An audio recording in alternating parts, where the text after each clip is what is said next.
malam hari ini secara singkat saja ya, kita mau belajar melanjutkan pembahasan yang sudah kita sama-sama pelajari dari malam kemarin, Jumat kemarin, tentang menghadapi pemfitnah dan pembenci. Puji Tuhan cukup banyak juga saudara-saudari saya di Facebook yang bergabung. Apakah ini berarti banyak ya kita yang difitnah? Banyak kita yang dibenci oleh orang lain ya. Tapi kita mau belajar apa pesan Tuhan bagi kita. Kemarin saya sudah share, Bapak Ibu yang tidak sempat nonton, ikuti live streaming doa malam kemarin. Saya sudah share cukup panjang. Dan malam ini saya akan singgung saja sedikit beberapa bagian kecil dari pembahasan kemarin. Tapi kalau saudara yang mau ikuti dari awal, saudara bisa nonton, ikuti live streaming malam kemarin. Bagaimana respon kita menghadapi pemfitnah dan pembenci. Karena apa Bapak Ibu Saudara? Dalam hidup kita, orang-orang seperti ini, kita pasti akan alami. Bahkan banyak saudara yang juga alami pada malam hari ini. Saya pernah alami. Tetapi respon kita dalam menghadapi orang-orang yang memfitnah kita, orang-orang yang membenci kita, ini menentukan keberhasilan kita untuk mencapai rencana Allah dalam hidup kita. Amin. Perhatikan respon kita, ini yang penting. Makanya kemarin kita belajar, orang-orang kalau kita dibenci, kalau kita difitnah orang, ada berapa poin itu kemarin? 4. Yang pertama, pastikan bahwa tuduhan mereka salah. Karena kadang-kala orang-orang tidak suka, orang-orang benci, orang-orang fitnah kita, ternyata karena betul. Ternyata memang kita pencuri. Karena memang kita yang jahat. Jadi pastikan bahwa tuduhan-tuduhan orang-orang yang memfitnah kita itu salah. Dan yang kedua, Jangan hiraukan. kalau saudara sudah tahu, saudara lakukan yang benar nih. Kita sudah hidup benar. Toh begitu masih ada juga yang serang, masih ada yang fitnah, gosipin. Ada juga yang lihat ketemu muka asam, orang Kupang bilang. Saudara tidak usah hiraukan orang-orang seperti itu. Amin. Amin. Itu kan peribahasa, anjing menggonggong, kita balik belah dengan parang. Bukan, anjing menggonggong, kafilah berlalu. Kalau kita harus selalu berhenti untuk tutup mulut anjing-anjing menggonggong, kita tidak akan pernah sampai di tujuan kita. Jadi kita, hal yang terbaik adalah jangan hiraukan. Jalan terus mencapai apa yang menjadi tujuan, visimu. Saudara perhatikan ini. Kita tidak bisa kita tidak bisa melarang, menghentikan burung terbang melewati kepala kita, tetapi kita bisa menghentikan burung untuk membuat sangkar di kepala kita. Amin. Yes. Kita tidak bisa kontrol orang-orang treat kita, memperlakukan kita. Tetapi yang bisa kita kontrol, kendalikan adalah sikap hati kita, respon kita terhadap perlakuan orang lain. Yes. Apa yang bisa kita lakukan kalau orang memfitnah kita, orang membenci kita? Yang berikut, berdoa. Saudara perhatikan ini, percaya kepada Tuhan.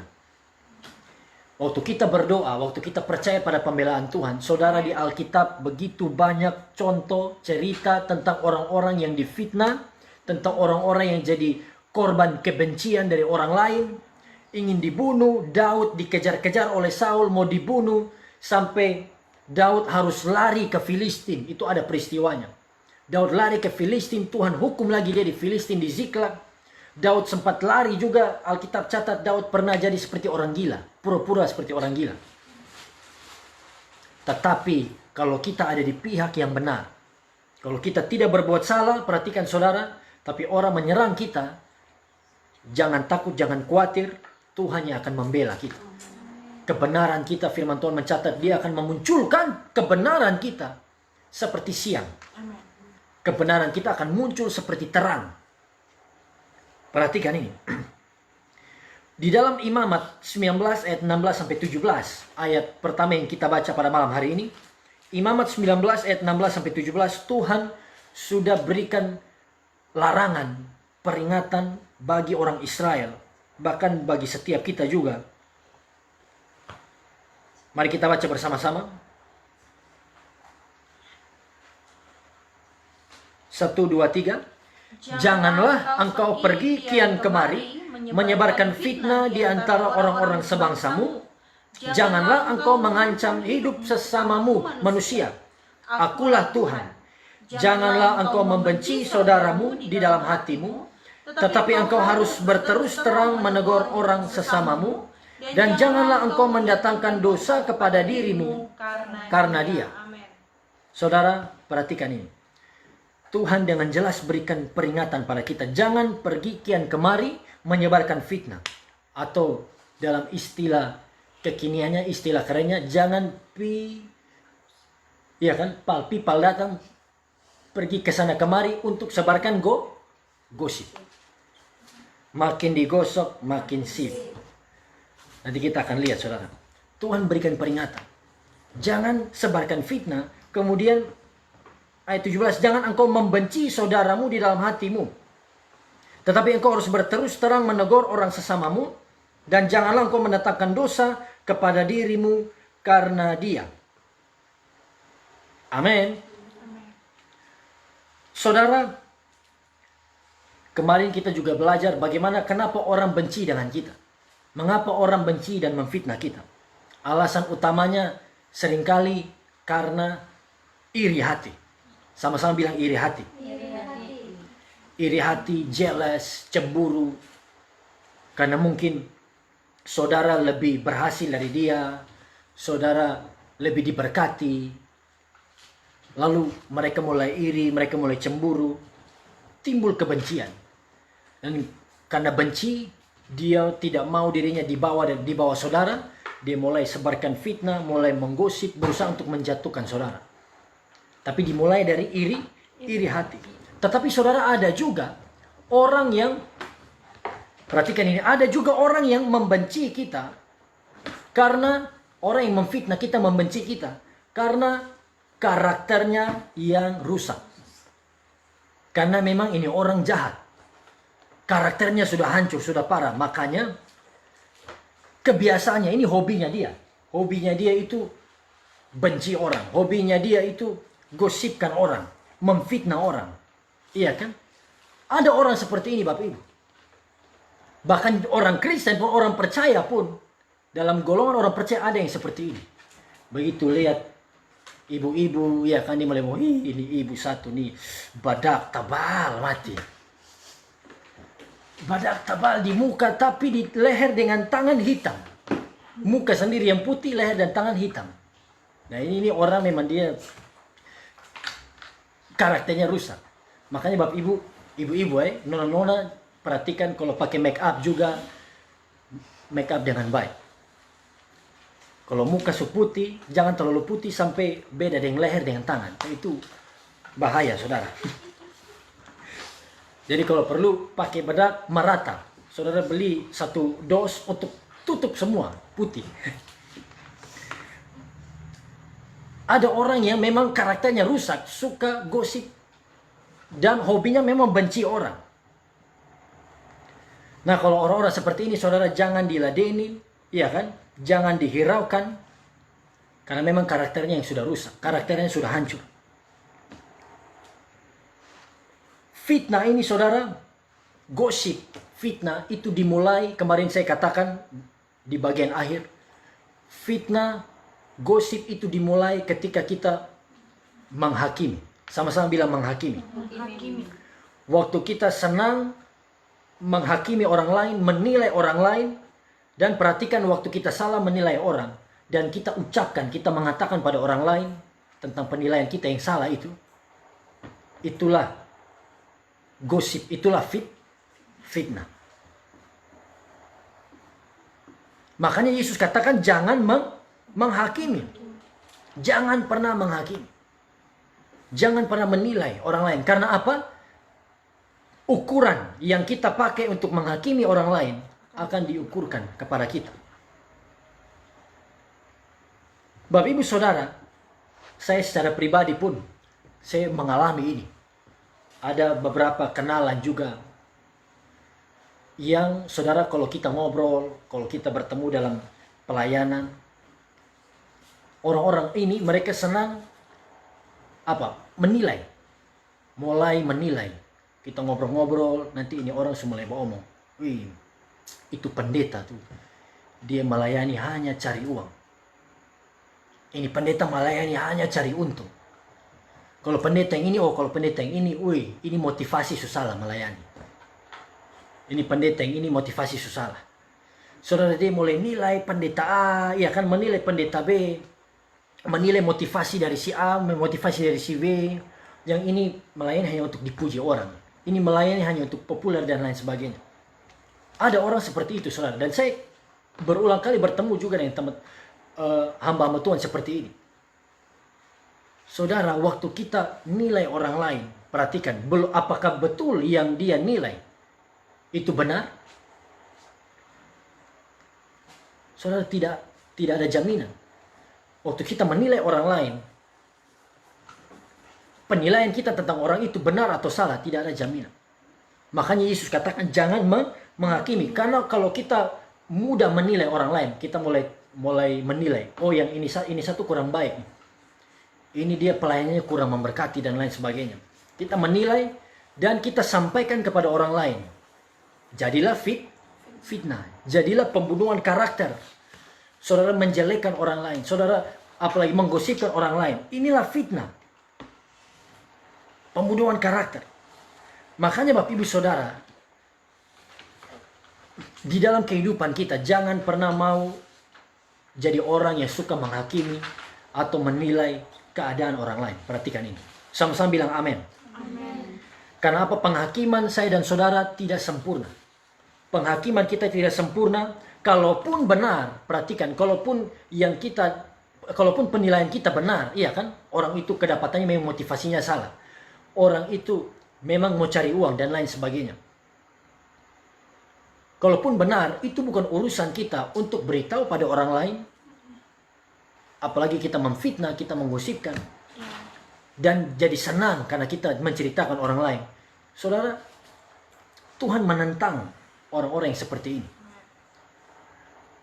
Kalaupun penilaian kita benar, orang itu berdosa. Si A, dia memang jahat. Biarkan Tuhan yang berurusan dengan dia. Biarkan dia menanggung dosanya sendiri. Kalau saudara mau menolong dia pun, temui dia empat mata. Iya kan? Bicara dengan dia face to face. Bukan kita membicarakan di belakang. Bukan kita mengusipkan, menjelek-jelekkan di belakang dan lain sebagainya, menghakimi orang. Karena apa? Kita sudah baca ayatnya kemarin. Pemfitnah tidak akan luput dari hukuman. Saudara, orang yang suka menggosip, orang yang suka memfitnah, orang yang suka menilai orang lain, tidak akan luput dari hukuman.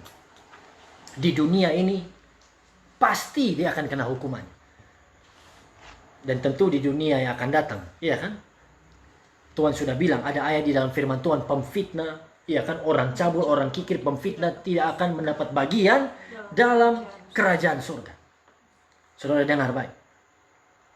Padahal gosip ini kan kedengarannya enak, betul kan? Buka Amsal 18 ayat 8. Kita baca beberapa ayat ini. Malam hari ini saya tidak terlalu panjang, saudara, cukup 3 jam saja, haleluya. Lalu kita mau berdoa bersama-sama.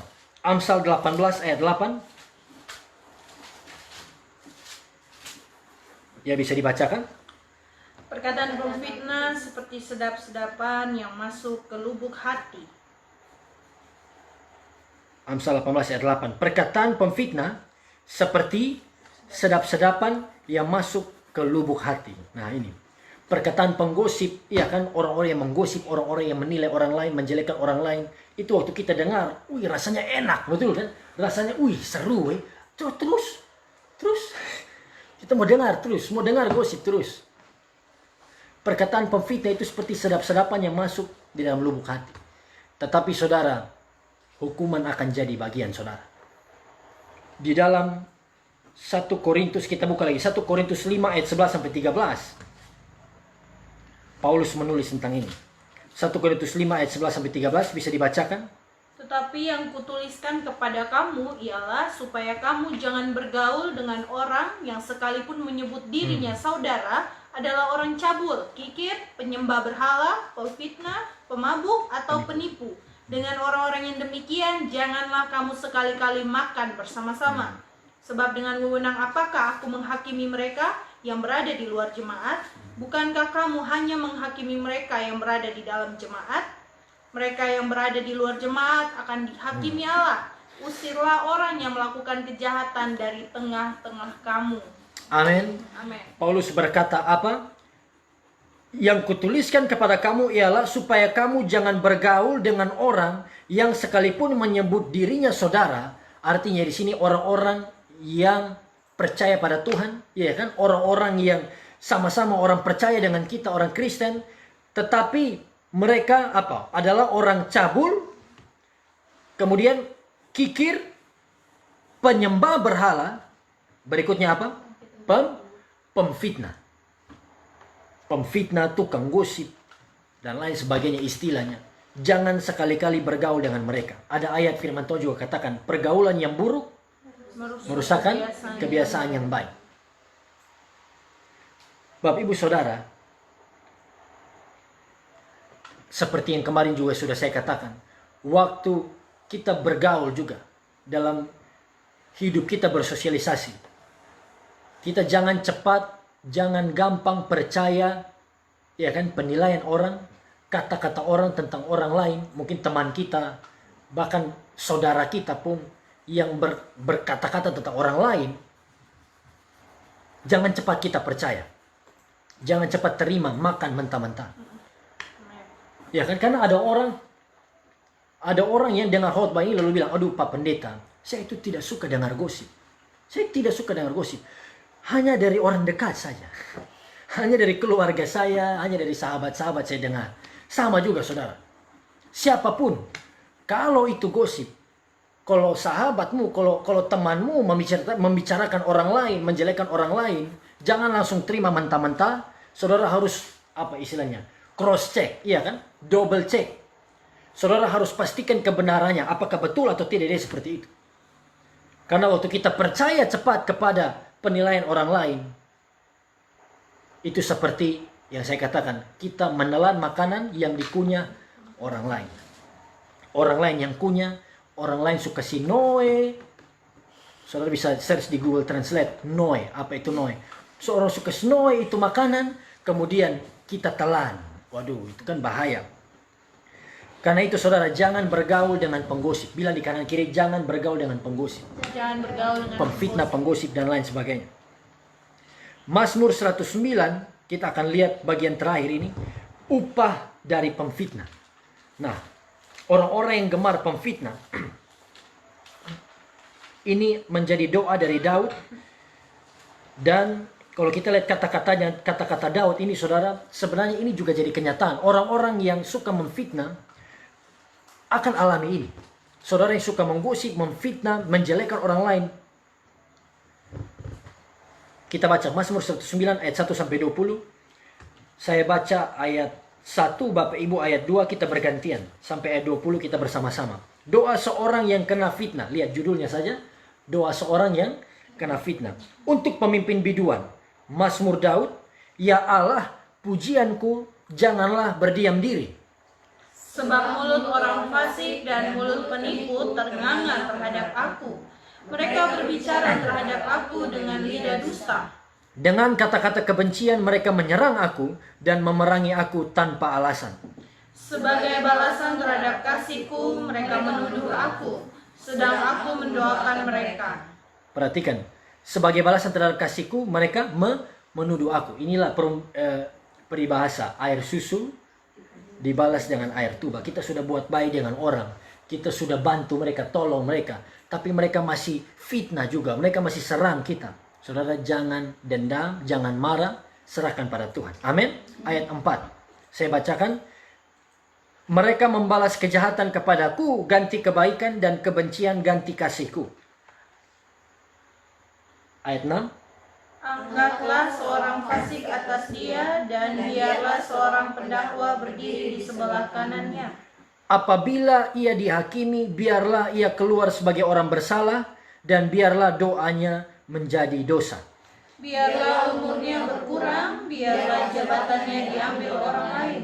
Nah, Bapak Ibu Saudara, sebelum lanjut, ayat 6 seterusnya ini, sampai ayatnya yang ke-14, ayat 15. Ini doa Daud tentang malapetaka, hukuman yang Tuhan timpakan pada pemfitnah. Dan waktu saya perhatikan ayat-ayat ini saudara, banyak yang jadi kenyataan.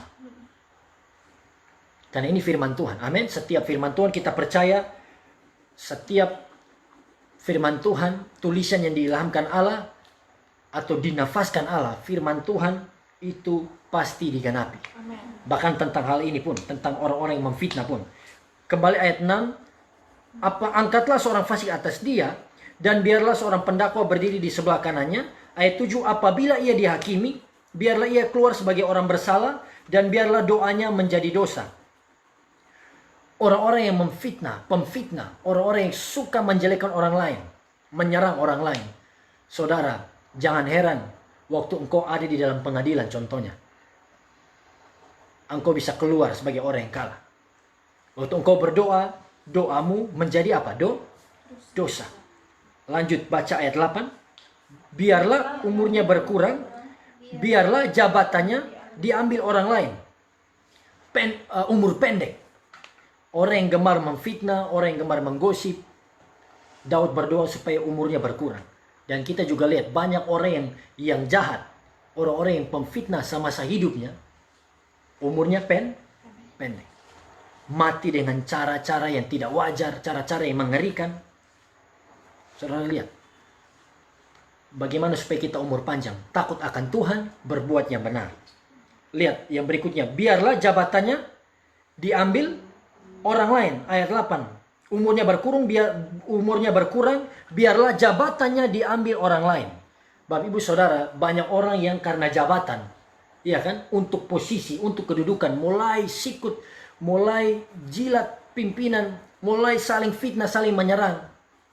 Tetapi Daud berdoa ini, orang-orang yang memfitnah, orang-orang yang berusaha menjatuhkan orang lain, jabatannya diambil oleh orang lain. Jadi kalau engkau mau dipromosi Tuhan, kalau engkau mau naik jabatan, mau dipromosi, jangan pakai cara kotor. Jangan fitnah, jangan serang orang lain, jangan menjelekkan orang lain. Jabatanmu akan diambil orang lain. Karena apa? Karena karakter kita yang rusak, pemfitnah. Next, baca ayat 9. Biarlah anak-anaknya menjadi yatim dan istrinya menjadi janda. Anak-anaknya menjadi yatim dan istrinya menjadi janda. Orang-orang yang suka berbuat dosa, para pemfitnah, saudara, mereka masih hidup. Mungkin mereka hidup, tapi hubungan mereka terputus dengan anak-anak. Hubungan mereka mungkin juga putus dengan istri mereka. Fisiknya ada, tetapi tidak ada kontak batin. Keluarganya seperti yatim piatu, istrinya seperti janda. Ayat 10. Biarlah anak-anaknya mengembara, tidak keruan dan mengemis, dan dihalau dari reruntuhan rumah. Ayat 11. Biarlah penagih hutang menyita segala kepunyaannya, dan orang-orang lain menjarah hasil jeripayanya. Ayat 12. Janganlah ada yang tetap menunjukkan kasihnya kepadanya, dan janganlah ada orang yang sayang kepada anak-anaknya yang menjadi yatim. Biarlah dilenyapkan keturunannya, dan dihapuskan namanya dalam angkatan yang kemudian. Biarlah kesalahan nenek moyangnya diingat-ingat di hadapan Tuhan, dan janganlah dihapuskan dosa ibunya. Kita baca selesaikan ini. Biarlah itu selalu diperhatikan Tuhan, supaya ingatan kepada mereka dilenyapkan dari bumi. Bapak Ibu perhatikan, dosa-dosa kita ini sebenarnya kan sudah diampuni Tuhan Yesus di kayu salib. Amin, 2000 tahun yang lalu. Tetapi waktu kita jadi orang yang memfitnah, waktu kita menyerang orang lain, kita kembali lagi ambil dosa-dosa kita. Daud mengatakan ini, biarlah kesalahan nenek moyangnya diingat-ingat di hadapan Tuhan, dan janganlah dihapuskan dosa ibunya. Saudara, kembali membawa dirimu ada di dalam posisi dosa, menjadi musuh Tuhan waktu engkau memfitnah orang lain. Ayat berikutnya, baca ayatnya yang ke-16. Oleh karena ia tidak ingat menunjukkan kasih, tetapi mengejar orang yang sengsara dan miskin, dan orang yang hancur hati sampai mereka mati. Ia cinta kepada kutuk, biarlah itu datang kepadanya. Ia tidak suka kepada berkat, biarlah itu menjauh daripadanya. Ia memakai kutuk sebagai bajunya, biarlah itu merembes seperti air ke dalam dirinya, dan seperti minyak ke dalam tulang-tulangnya.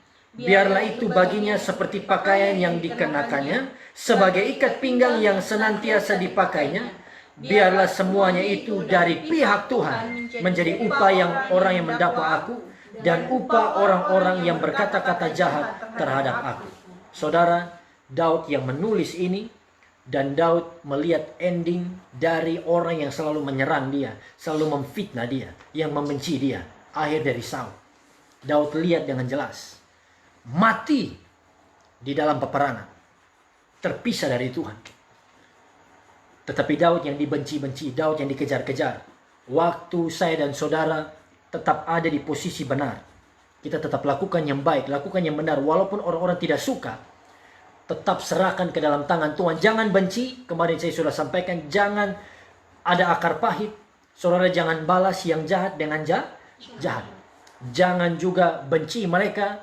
Bagian kita adalah doakan, ampuni mereka seperti Yesus. Yesus berkata di kayu salib, ampunilah mereka Bapa, mereka tidak tahu apa yang mereka perbuat. Saudara akan lihat, pada waktunya Tuhan akan membuktikan kebenaran kita.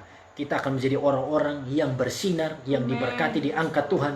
Karena kita tetap taat kepada kehendak Tuhan. Kasih tepuk tangan dulu buat Tuhan kita. Puji Tuhan, di bagian akhir ini, saya akan menjawab pertanyaan dari beberapa saudara-saudari yang sudah masuk. Pertanyaan dari Bapak Ibu Saudara yang sudah masuk.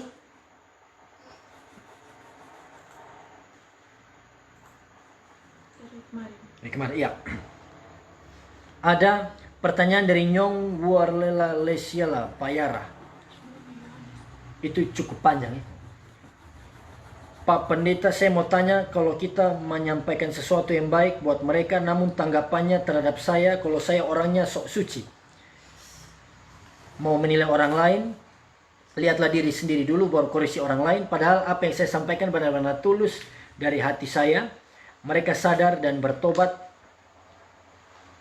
Padahal maksud saya itu baik. Mungkin mereka selalu melihat orang dari masa lalu yang mungkin tidak berkenan di hati mereka. Kalau menurut saya,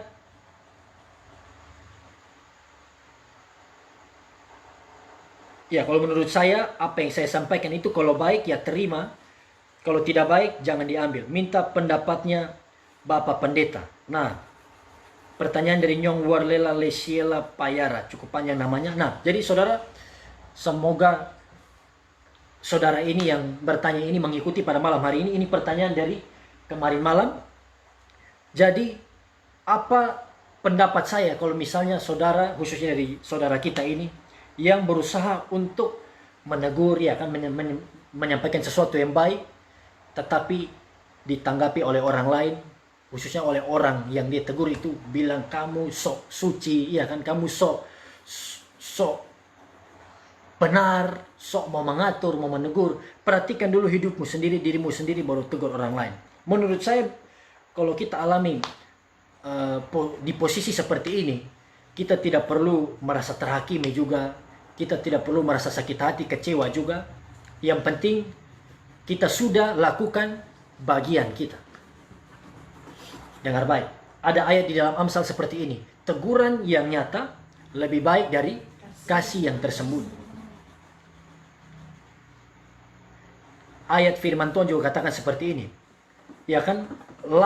Seorang lawan mencium dengan berlimpah-limpah. Kalau tidak salah ayatnya. Tetapi ayatnya itu, seorang sahabat memukul dengan maksud baik. Kurang lebih katanya seperti itu. Jadi kita sebagai orang percaya, kalau kita lihat ada yang salah, orang lain yang mungkin berbuat kesalahan, ya tentu kita tegur face to face. Kita ikut caranya Tuhan Yesus. Dan bagaimana menegur orang yang berbuat salah. Paulus juga menasihati di dalam Galatia pasal 6. Kita menegur dengan kasih. Sama-sama bilang kasih. Tapi kita tidak sekali lagi menghina. Kita tidak merendahkan, mempermalukan mereka. Kita menegur mereka. Itu lebih baik daripada kasih yang tersembunyi. Firman Tuhan tulis. Jadi menurut saya, saudara Nyong Warlela ini jangan putus asa. Kalau engkau tahu itu baik, lakukan terus yang baik. Amin. Jangan pernah putus saja. Jangan pernah simpan di dalam hati apapun tanggapan, perkataan orang-orang tentang kita. Kecuali kalau seperti khotbah malam hari ini, kalau kita lihat orang yang berbuat salah, lalu kita ceritakan pada orang lain yang tidak berhubungan. Nah, itu sudah memfitnah, itu sudah menggosip. Perhatikan. Next, ada pertanyaan dari Ronaldo Perangin-angin. Pak, bagaimana caranya lepas dari kecanduan pornografi, Pak? Mau jawab pertanyaan dulu. Nah, ini WA dari istri saya, gitu. Baca ini WA. Nah, saya harap banyak sahabat-sahabat Facebook saya yang mengikuti malam hari ini, karena salah satu perbuatan daging yang Paulus tulis di dalam Galatia pasal yang ke-19 adalah percabulan, fornication. Dalam bahasa Yunaninya ini porneia. Akar katanya adalah porn atau pornografi. Nah, saudara-saudara, ini di dalam dunia medis sudah menyebut ini sebagai new drugs, ya kan? Narkoba modern, narkoba baru. Dan ini buat kecanduan. Dan pornografi ini menghancurkan prefrontal cortex, bagian depan dari otak manusia.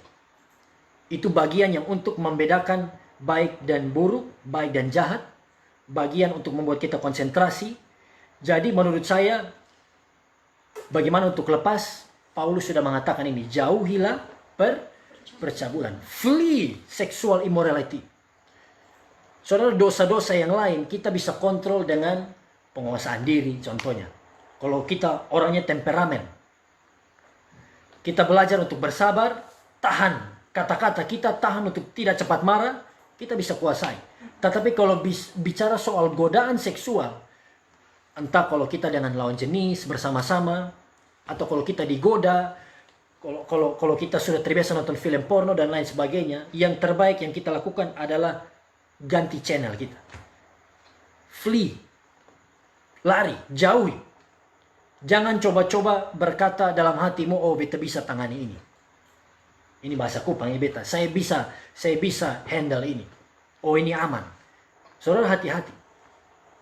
Makanya Yusuf di dalam Kejadian, ya kan? Yusuf itu firman Tuhan mencatat Yusuf digoda oleh istri Potifar, tapi yang Yusuf lakukan adalah Yusuf lari. Kenapa Yusuf lari? Yusuf lari karena dia takut dia berubah pikiran. Saudara, ini kan normal laki-laki. Laki-laki mana yang kalau dengan perempuan tidak ada rasa tertarik? Kecuali laki-laki yang jeruk makan lemon, itu bisa. Suka sesama jenis, dengan perempuan dia tidak tertarik, tapi dengan sesama laki-laki, wah itu bahaya. Tetapi flee, jauhi percabulan. Perhatikan ini, Yusuf lari dari Tanta Poti. Yusuf lari meninggalkan Tanta Poti. Jadi dengan kasih karunia, dengan pertolongan Tuhan, kita pasti bisa lepaskan diri kita dari kecanduan-kecanduan ini. Dari banyak hal, kecanduan pornografi, kecanduan narkoba, kecanduan apa lagi? Miras, rokok dan lain sebagainya. Kita lari, kita berusaha. Dengan kasih karunia Tuhan, saya percaya saudara bisa lepas dari hal ini. Amin. Ini kalau mau dibahas sangat panjang, saudara. Tetapi saya jawab bagian intinya. Mungkin masih ada lagi pertanyaan malam hari ini. Kita siapkan hati kita bersama-sama untuk masuk ke dalam pokok-pokok doa kita, Bapak Ibu Saudara. Mari kita tutup Alkitab kita bersama-sama. Kita mau berdoa buat setiap pokok doa yang sudah masuk di dalam kolom komentar pada malam hari ini. Sekali lagi juga sesuai dengan firman yang sudah kita dengarkan malam hari ini, kalau saudara ada di posisi yang dibenci orang lain, saudara ada di posisi yang difitnah, jangan khawatir, saudara jangan takut, jangan fokus kepada kata-kata orang-orang itu hanya akan memperlambat kita di dalam perjalanan iman kita. Itu hanya akan menghambat kita untuk mengalami sukacita dari Tuhan. Tetapi tetap berdoa dan serahkan kepada Tuhan. Saudara dengar baik, Tuhan tidak pernah membuat orang-orang benar dipermalukan. Amin. Tuhan pasti selalu mampu membela kita, menyatakan kebenaran kita. Daud yang dikejar-kejar Saul, endingnya menjadi Raja Israel. Daniel, Sadrak Mesak Abednego yang mencoba untuk diserang orang-orang lain di Persia pada zaman itu, mereka tetap dipakai Tuhan, tetap diangkat Tuhan dengan luar biasa. Tuhan tidak akan meninggalkan kita di tengah-tengah masa sulit kita. Terima kasih Yesus. Percaya janji-Mu ajaib. Saudara yang ada di dalam pergumulan, di dalam sakit penyakit, angkat hatimu kepada Tuhan. Beriman kepada kuasa Tuhan Yesus. Dia tidak pernah meninggalkan kita. Dia Tuhan yang tidak akan mengecewakan saya dan saudara. Dia sanggup memulihkan hidup kita. Amin. Percaya janji ajaib terukir dalam kehidupanku. Berserah di dalam kekuatanmu. Ku percaya. Sekali lagi, ku percaya. Ku percaya janji-Mu ajaib terukir dalam kehidupanku. Berserah di dalam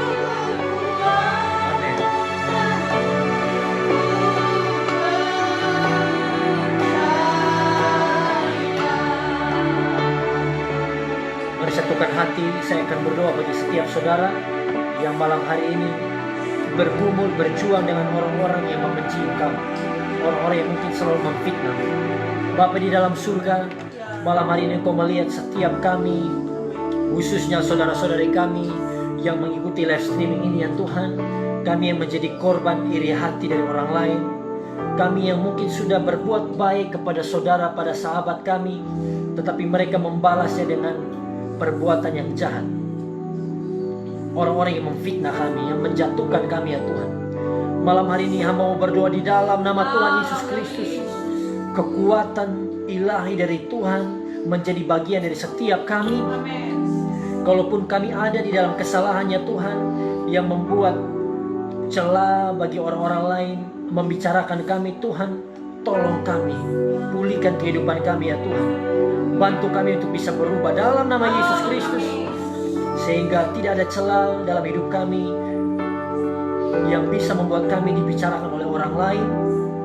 Tetapi kalaupun seketika kami melakukan yang baik, masih ada juga yang menyerang kami, kami mau berdoa, Tuhan kuatkan setiap kami ya Tuhan. Mampukan kami untuk tidak terpengaruh, karena kami percaya rencana Tuhan buat masa depan kami jauh lebih indah. Begitu luar biasa rencana Tuhan bagi kehidupan kami yang Tuhan siapkan. Mari ya Bapa, berikan kami damai sejahtera terus yang mengalir tidak henti-hentinya dalam hati kami. Damai sejahtera shalom Tuhan dalam hidup kami melampaui segala akal, yang membuat kami tidak terpengaruh oleh apapun situasi yang kami alami.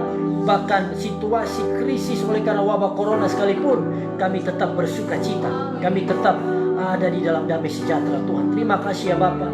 Ataupun kalau ada di antara kami malam hari ini yang sering memfitnah ya Tuhan, kami yang suka bergosip, menjelekkan orang lain, menertawakan kekurangan orang lain ya Tuhan. Ada di antara kami juga yang Tuhan menyimpan kebencian, hatred kepada sesama kami, kepada sahabat-sahabat kami. Malam hari ini kasih dari surga mengalir memenuhi hati kami di dalam nama Tuhan Yesus Kristus. Kami menjadi orang-orang yang free, orang-orang yang merdeka dari setiap sakit hati. Karena seperti firman-Mu ya Tuhan, hanya orang yang bodoh, orang bebal yang dibunuh oleh sakit hati, oleh iri hati. Di dalam nama Tuhan Yesus Kristus, Tuhan ubahkan setiap kami, tanamkan firman-Mu dalam setiap hati kami, bertumbuh berbuah-buah ratusan kali lipat untuk kemuliaan Tuhan. Haleluya, haleluya Yesus.